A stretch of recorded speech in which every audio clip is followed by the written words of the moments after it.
Eric hands me this longboard at Big Five and goes, just go down this ramp. And I'm like, oh, piece of cake, no big deal. So I go down it and I kind of lose my footing. I had boots on, so I think that was part of the problem, and it just felt wobbly. I go back to do it one more time because I'm like, I want to make this look good. And then, of course, this happened.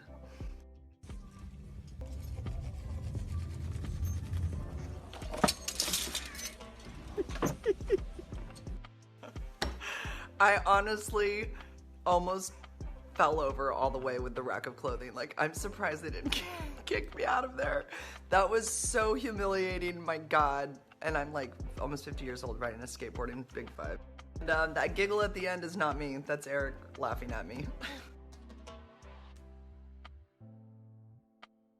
Hey guys, welcome back to my Monday vlog. You know, I don't have a good name for these vlogs, and I've realized that I can't really number them like my first vlog, vlog number 2, vlog number 3, because when you title it that, nobody watches them. So I have to make sure that I have titles that are clickbaity and something that will make people watch them. So today I thought what I would do is give you a top 5 of things that I worry about since I contracted HIV. And I know most people would think that it's probably that, you know, oh, if you catch a cold, or, you know, your viral load is going to go up, or if you miss a dose of medication, or if you have sex with your boyfriend without a condom. I know there's like the main ones that people would probably consider that would go through my mind. They're actually, none of those are on my list. I don't worry about getting a cold. I know I'm never going to give this to Eric. My viral load is undetectable. We check it every 3 months, so I'm not concerned about it. My CD4 count, I don't worry about either. It's about 500 right now, but I feel great. I've had colds, and I'm going to take this off because this is distracting and everybody's going to wonder. Oh, the shing's on my finger. I've talked about it enough, but it's to straighten this pinky from when I got hurt in a skateboarding accident. About 7 months ago, and it's totally working. Look at how straight my finger is now. I'm so happy. I just can't really bend it, but we're working on that. So these are my top 5 things that I do worry about. Well, actually, I should add a 6th one. I just thought of one, and I don't know that they're in any particular kind of order from worst to best or what worries me the most. But yeah, I'm gonna add a 6th one. I just thought of one. So I'll start with number 6, and we'll count down to number 1. So number 6, I have. Here's my list. I just wrote it down because my list was on my phone, but then I have to like stop the video and go back and forth. So. This one I think is interesting. So I work at a high school in town, and I know that's, you know, I don't know how many people know about me, but it's probably, you know, when you're on YouTube, you know that kids at the school know about you, so you kind of think maybe some of the teachers know about you or the staff. And I know I've spoken to some of the staff about it, but you don't know how many people have talked about it, or they don't at all, you know, who knows? But in my mind, I think that people know and just don't say anything to me about it, even if, you know, whether I've talked to them about it or not. So I use a restroom in the office, and there's 2 of them. They're for men and women. It's just a single bathroom, you know, with a door, and they're for both genders. And anyways, every single time I walk into that bathroom, I think, is there anybody watching me or seeing me go in and having some worry that I'm somehow going to leave HIV in the bathroom somewhere? I know it's so convoluted and silly, but I do worry about that. Or I think about it. It goes through my head. Do I worry about it? I don't know. I don't lose sleep over it, but I do think, is there anybody watching me going in going, that dirty HIV infected lady is going in there. I'm not using that bathroom now. I don't know. Maybe they do. Maybe they don't. I hope not. I hope they know that this is like nowhere. It's not coming out of my body in any way. It's not going to get on the toilet seat. It's not going to get on the sink. It's like undetectable. And even if I had like, you know, like, I won't say full-blown AIDS. I know we don't use that term anymore, but even if I had AIDS and I had a super high viral load, I can't like wipe my nose and put it on the toilet seat and someone's going to get HIV. That's not how it's transmitted. You know, I've talked about this so many times, but it's really not that easy to contract. It takes a lot of things to go the right way through sex, for things to go in that direction, for it to be transmitted and contracted. It just is very, it's very complicated in a way, and it doesn't just go into one body, from one body into another, by a sneeze or a cough or touching something, right? But I know I'm guilty of probably thinking all of those crazy thoughts too before I had HIV. And of course, now that I'm on the other side of the fence, I'm like, oh my God, you think about the way that you used to think or how you think people might think, and you're like, you just want to like scream. It's like, oh my God, you guys, this is not, you're not going to get this. Don't worry. Okay, so the bathroom. I do wonder about the bathroom. Number 5, I would say that when I hug people, and if I know that they know that I have HIV, I always think right before I hug them, are they thinking in their head, I'm about to hug a person with HIV? No, I do. I wonder that. These things don't rack my brain at night. I'm not sitting there, losing sleep over this stuff, but they cross my mind as little things happen. So yes, I do wonder if people are thinking I'm hugging a girl with HIV. I don't know. Number 3. Was that 3? Yeah, 3.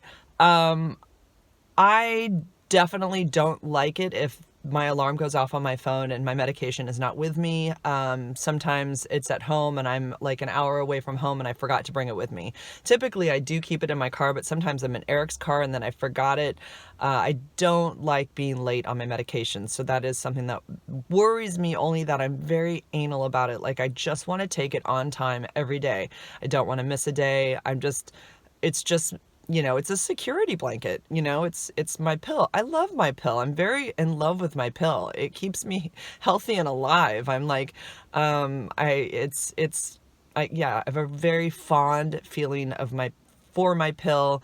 And I know that it's keeping me here and safe and all of that. So when it's not in my presence at 5 o'clock when my alarm goes off, it's just an uncomfortable feeling. I can't wait to get to it. I want to get that pill. I want to swallow it. I want to make sure it's in my body and it's doing what it's supposed to be doing, suppressing the virus, keeping it undetectable, and keeping me healthy. And okay, so number 2, this happened the other day. I was around my hairdresser. Well, I went in to get my hair done, and she had her grandbaby there, and her grandbaby is about 7 months old, and she knows all about what happened to me. I was very open and honest with her when I got sick about what happened. I do wonder about when she cuts my hair if she's worried in any way, but I don't know. Again, just me, and I feel like she's probably done some kind of like internet search to make sure that it's okay to touch my hair. I don't know why I think that. But anyways, she had her grandbaby there, and I squatted down to say hello to her grandchild and, talk to him a little bit, or just, oh, hi, what's your, well, I didn't say what's your name. He was only 7 months old, but did my baby talk thing that comes really naturally when you're, around babies. And I purposely do not reach out and touch his hand or touch his cheek or touch the top of his head, nothing, because I do worry that she will be concerned that I've touched her baby. It's a sad feeling. It's sad feeling like now this is where I'm at, where I feel like I can't do some of the things that I used to do, but I understand, and I want to be sensitive to those that don't really know enough about the virus. I've never purposely put myself, like overly do anything in a way to make somebody feel like, well, this is how it is and you better just be comfortable with it, because I understand that people don't really understand it, and they still think back, to the ways that people thought back in the 80s and 90s. And like I said, I'm certainly probably a bit guilty of that myself. Before I was diagnosed, I probably would have had those thoughts too. Is it safe? Is it safe for them to be, drinking from the same straw? I mean, it's just, those are so common. I mean, it's like, it seems illogical when you have HIV that people would think that way, but when you're on the other side of it and you have it now, you realize that all those thoughts are just crazy. They're crazy. So the number one thing, I mean, I don't know that this is the worst thing, but it's just added to the list. Okay, so I was at a party the other night with my boyfriend, and I realized that this has happened at other events in my brain. I'll go to reach for an hors d'oeuvre or, little snacks on the table, and I think I better make sure that whatever one I pick up, I don't bump into another one. I got low power mode there, that I don't bump into another one, because I don't want anyone, because I don't know what the party, who knows? Some people might know, some people might not. Depends on who's throwing the party, if they've told anybody that the girl that's coming has HIV. I mean, who knows? But I do know that a lot of people do know that are in my world. So I feel like I try to make sure that I just touch my hors d'oeuvre only, pick it up, eat it, which is, that's pretty typical of anybody. We try not to touch the other food because that's where our germs are on our hands. But, in my mind, I'm thinking they might think that there's HIV on my fingers or something, and that somehow I'm going to transmit it onto their food. And it's a weird feeling to feel like you're the dirty person, I guess. It feels, and maybe nobody thinks that.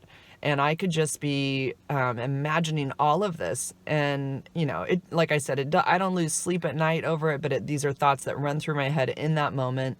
And they're new thoughts that come with having this virus. So I can only imagine how much worse it is for other people and the thoughts that go through their minds. I know, a lot of people that watch me have HIV, so they can understand, especially if they're open about it, like some of these thoughts and feelings. But I know that there's a lot of people that don't disclose their status at all. And these are things that, thankfully they don't have to really think about. If nobody knows about it, then of course they just go on with their life and nobody knows. But so for those of you that are not HIV positive, I mean, in no way am I trying to tell you to be a certain way or anything. I just think it's good to maybe have just a different perspective and know how somebody might be thinking that has HIV. I know there's a whole list of things that people say, don't ask people who have HIV these questions. And I should do another video on that, because I think it's just natural for people to want to know. Like they say, don't ask people how they got HIV, but that's a really we want to know how people got it. Of course we want to know. How can you not want to know? I want to know. I mean, I meet people all the time that are HIV positive. I want to know how they got it. It's really hard not to ask that question, but they say, it's a pretty common one. They say, don't ask people how they got HIV. But if people ask me, I'm I'm just very open about it. I always have been. So I'm not hiding anything. Not that there's anything wrong with not talking about it, because that's a personal choice. But for me, I just felt fine discussing it. And for those of you that don't know, I got it from an ex-boyfriend who had used needles. He was clean when he was with me. He didn't know he had HIV at the time. I got it, and go watch some of my videos. It's all in there. So, okay, so that's it for today's vlog. I'll be back next Monday for another vlog. I don't know, it's vlog number 6. I'm not going to number them. I'm just going to call them something else, so that I can make sure that people watch them, because people do not like things numbered. Vlog 1, 2, and 3. That is just big time yawn fest for everyone. So I gotta make these titles and pictures somewhat interesting, so people will be enticed to click on them. Okay. If you guys have anything that you want me to talk about, let me know. Put it in the comments, and more than likely I'll be glad to talk about it, because I'm pretty much an open book. So, and it's good to have things to answer for you guys, and it's good to have more ideas. So I mean, I've got plenty of ideas, but if you guys have anything that you want to know, let me know, and I'll try to include it in an upcoming video. Okay, have a great week, you guys. Wait, let me try that again. I'm gonna try to do a whole video without editing any of it. Okay, have a good week, you guys. Thanks for watching. Bye. Wait, let me do that again. Bye, without my voice cracking. See ya. Oh my God, I finished the video. I totally forgot. I told you guys I was gonna have 6. That was only 5. Okay, number 6 or number 1, whatever. I worry that the parents of my kids' friends are concerned in some way about their kids coming to my house, and in some way that their kids are at risk by being around me. That does worry me a little bit, and I wish it didn't have to be there, but there's been no problems. I think my kids' friends are just around just as much as they always were. I just hope to God that their parents aren't worried in any way that they're at any risk of anything happening to their children, being around my food, or being around my I don't know, my furniture that I've sat on, or being in my bathroom, or being near my kid, you know, thinking like somehow maybe I gave it to my kid. So yeah, I hope that that isn't a thing, but I worry about it a little bit. Oh, and by the way, I really wish that I could go without the glasses. It's very hard for me to figure out how to get the glare to go away. And if I take the glasses off, then I get the freaking, you know, oh, you look tired, or you look sick or something, and I can't help it. I mean, I have bags under my eyes, but I'm 48. I can't help it. It's like one of those things that I wish I didn't have to see. It's probably the hardest thing for me to see as I age, are the bags under my eyes.